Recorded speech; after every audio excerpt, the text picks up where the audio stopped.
So what if everything you've been taught about, being civilized is actually a complete lie? Like, what if being a gentleman has absolutely nothing to do with morality Hmm. and literally everything to do with how good you are at hiding your crimes? I mean, it's a terrifying premise, right? But it completely dismantles the way we look at society, authority, and even just our own daily habits. It really does. Welcome, everyone, to this special video deep dive for the Simplified Summary YouTube channel.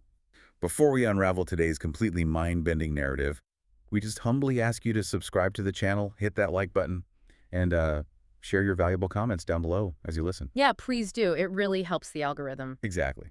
So, our mission today is to unpack Munshi Premchand's brilliant, frankly biting short story called Sabyata ka Rahasya, which translates to The Secret of Civilization from his legendary Mansarovar collection. Right. And it's such a heavy hitter. We are setting out to discover what actually separates the civilized from the uncivilized and, to examine the deeply uncomfortable psychological mechanisms that keep this whole societal illusion running. Because it really is an illusion. Mm-hmm. And Premchand, he's just a master at peeling back the layers of human hypocrisy.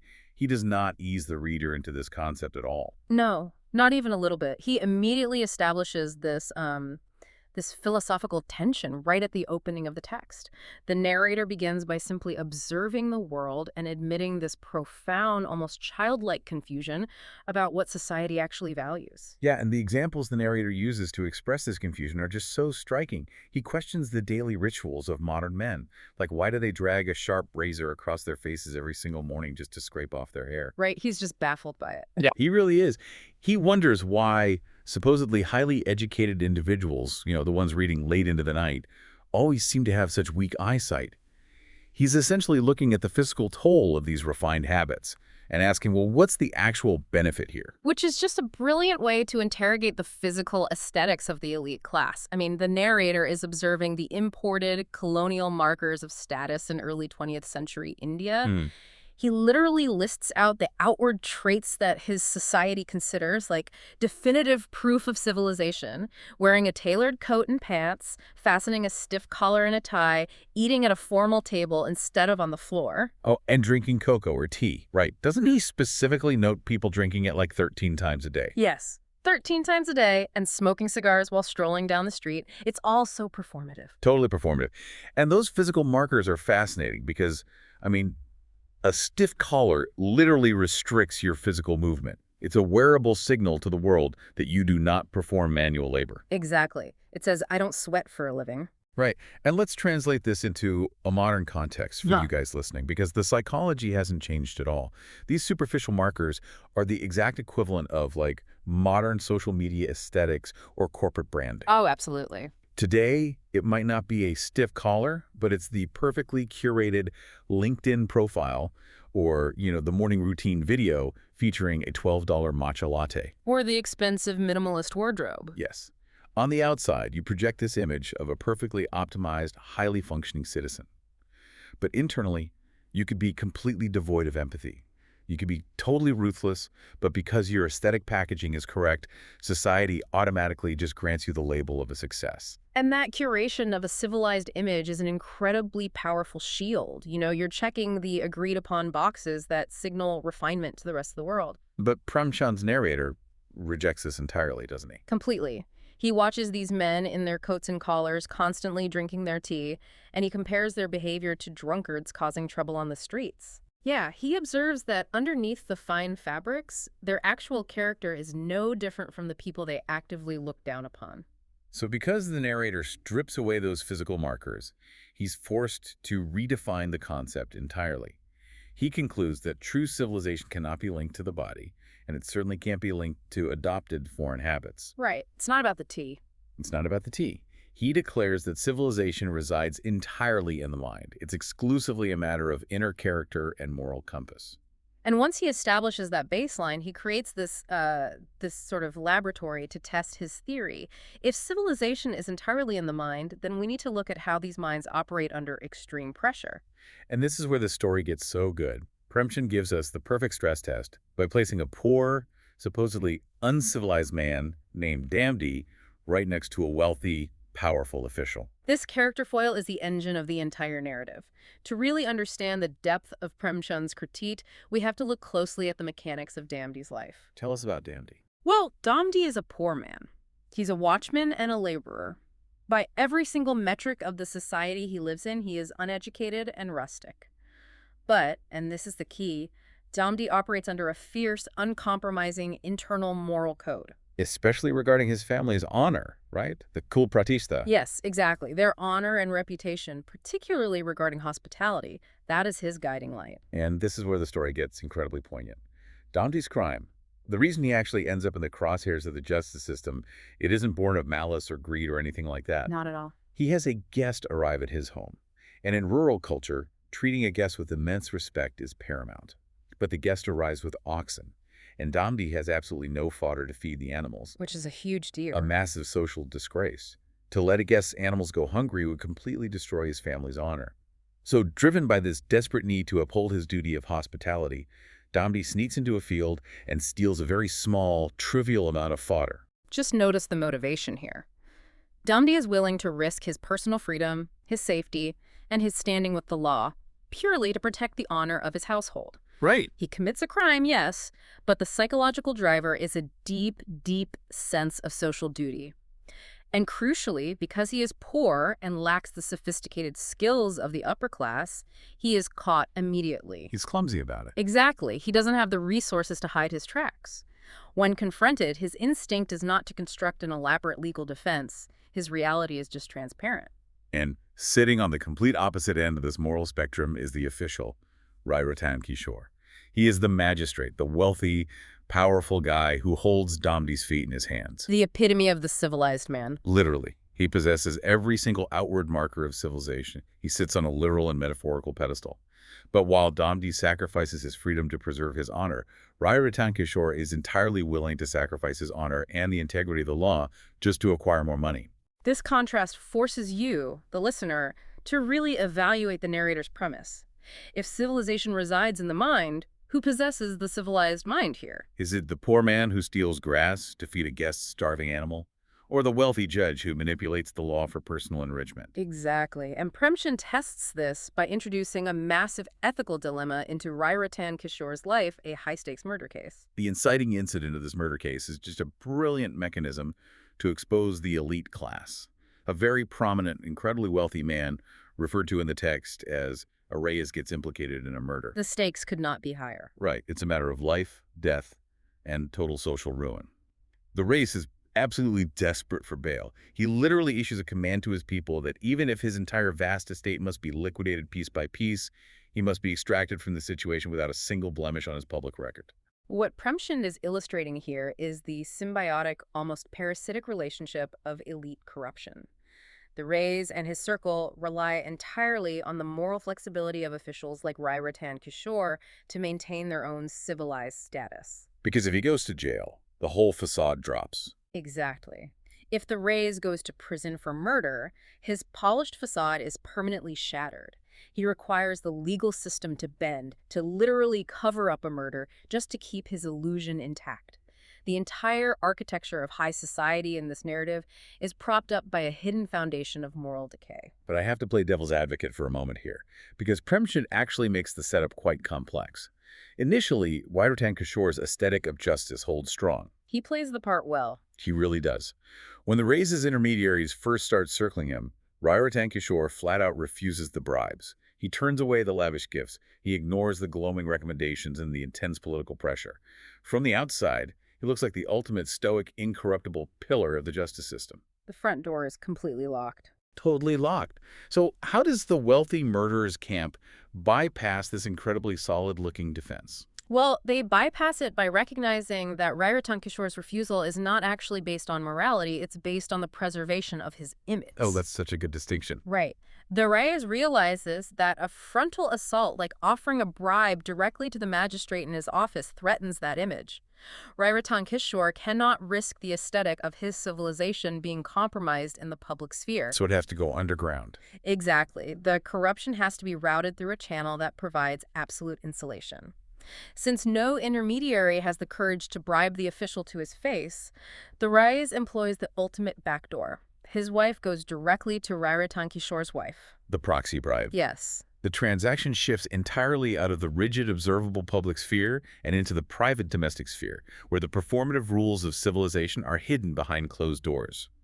The writer's wife comes over, breaks down, cries, and begs. And Rai Ratan Kishore's wife accepts a massive stack of currency notes, casually stashing the bribe money inside a trunk. A trunk. Yeah. The psychological dynamics of this moment are just staggering. The wife admits she tried to maintain a tough exterior initially, but when the other woman fell at her feet weeping, the emotional pressure combined with the sheer volume of cash simply overwhelmed her. Yeah, she took the money, locked it away, and essentially bound her husband to a corrupt ruling without him even being in the room. Which brings us to the absolute goldmine of this story. Rai Ratan Kishore's reaction when he actually discovers the trunk full of cash. If you were a truly moral man, his anger would be rooted in ethics, right? He'd be horrified. He'd be returning the money immediately. Exactly. He would be horrified that his integrity had been compromised. But his reaction has absolutely nothing to do with the concept of justice. He is furious because his wife was, in his exact words, stupid. Right. He calls her an absolute fool, claiming that what she did was like putting a finger in a snake's mouth. That visceral analogy, putting a finger in a snake's mouth, it perfectly captures his worldview. It really does. Because the snake isn't the immorality of letting a murderer go free. The snake is the risk of being caught. He laments that if the secret escapes the walls of their house, if anyone discovers those notes in the trunk, his reputation, his prestigious job, and his elevated status as a civilized gentleman will be completely annihilated. You know, I want to push back on his reaction, or rather just examine it from a purely logical standpoint. If we strip away the morality for a second, his anger is actually completely justified from a self-preservation perspective. Oh, absolutely. His wife took a massive bribe in physical cash and just threw it in a box in their house. She created an enormous, highly traceable liability. It reminds me of the dynamic of a powerful mob boss. That's a great comparison. The boss stays out of prison because he never physically touches the weapon, right? He insulates himself with layers of hierarchy and plausible deniability. Rai Ratan Kishore is furious because his wife acted like a sloppy henchman. She completely stripped away his plausible deniability. You have precisely identified the mechanics of systemic protection there. From a survival standpoint, his anger is entirely logical. But Premchand is forcing us to evaluate morality, not survival tactics. Right. Plausible deniability is the ultimate luxury of the elite. Rai Ratan Kishore is not upset about the crime of corruption. He is terrified of the poor execution of the cover-up. He considers himself a civilized man precisely because he usually knows how to hide his vices elegantly. Elegantly. His wife's clumsy handling of the bribe threatens to expose the crude reality beneath his tailored suit. And the mental gymnastics he performs next to reconcile this situation are truly Olympic level. He clearly wants to keep the money, but he needs to construct a narrative where he isn't the villain. He needs to launder his own conscience. So what does he do? He turns to his wife and essentially says, "Well, your profound stupidity has completely broken my vow. I had sworn not to get involved in this messy case, but now that you have foolishly accepted this money and it is sitting right here in our home, I suppose I have no choice but to grant the bail." Is a masterclass in shifting blame. He absolves himself of the responsibility by pretending he is a victim of his wife's blunder. It's so manipulative. But the crowning stroke of this psychological manipulation is the phrase he uses to finalize the decision. He tells her he will grant the bail, trusting in God, or in Hindi, Ishwar par bharosa karke. Wow. That detail is breathtakingly cynical. He is literally rubber stamping a bribe to allow a wealthy murderer to walk free, and he invokes God to bless the transaction. It's sickening, really. He uses the language of piety and divine faith to execute a highly illegal and immoral act, asking the universe to ensure his corrupt ruling goes smoothly. It is the supreme hypocrisy of the text. He weaponizes religion and duty to mask his greed. And this brings us to the devastating climax of the narrative, where the philosophical theory meets the harsh reality of the legal system. The real-world consequences. Exactly. We have to look at the immediate, tangible aftermath of this psychological rationalization. We must contrast the fate of the wealthy murderer with the fate of poor, honest Damdy. The double standard is enforced with brutal clarity in the courtroom. On the exact same day that Rai Ratan Kishore sits on his elevated bench and formally grants bail to the wealthy murderer, effectively letting him walk free because the trunk full of cash hidden in his house, He also passes judgment on Damdy. He ruthlessly sentences Damdy to 6 months of rigorous imprisonment, 6 months of hard, body-breaking labor. For what? For stealing a handful of fodder to feed a guest's animal out of a desperate need to preserve his family's hospitality and honor. A man who is fundamentally decent but lacks the resources to protect himself is crushed by the full weight of the law. Let the sheer audacity of that mechanism sink in for a second. The wealthy murderer walks away clean. The poor watchman gets 6 months of hard labor. And these completely divergent fates are handed down by the exact same judge in the exact same room on the exact same day. This is the critical moment of realization for the narrator. He has observed the superficial performative markers of civilization.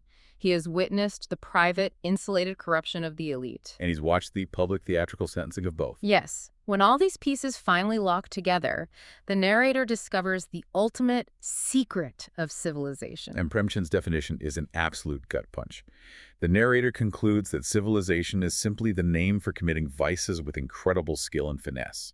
It is nothing more than the art of the cover-up. The text asserts a dark, systemic truth. You can commit the absolute worst atrocities, you can be deeply corrupt, you can facilitate the freedom of murderers, you can destroy vulnerable lives, but if you possess the power, the wealth, and the operational skill to pull a veil over those actions, society will still call you civilized. You'll still be respected. You will be respected. You will be called a gentleman, a sajan. It fundamentally redefines the word. Being civilized isn't about being good. It is entirely about being exceptionally good at hiding how bad you are. And the inverse is equally devastating, right? Oh, absolutely. If you lack this skill of concealment, if you are poor, uneducated, and relatively transparent like Damdy, you do not know how to play the game. You don't have a proxy to take your bribes. And you don't have the plausible deniability to shield your mistakes. Because your flaws are visible to the public eye, society brands you as uncivilized, rustic, and a scoundrel.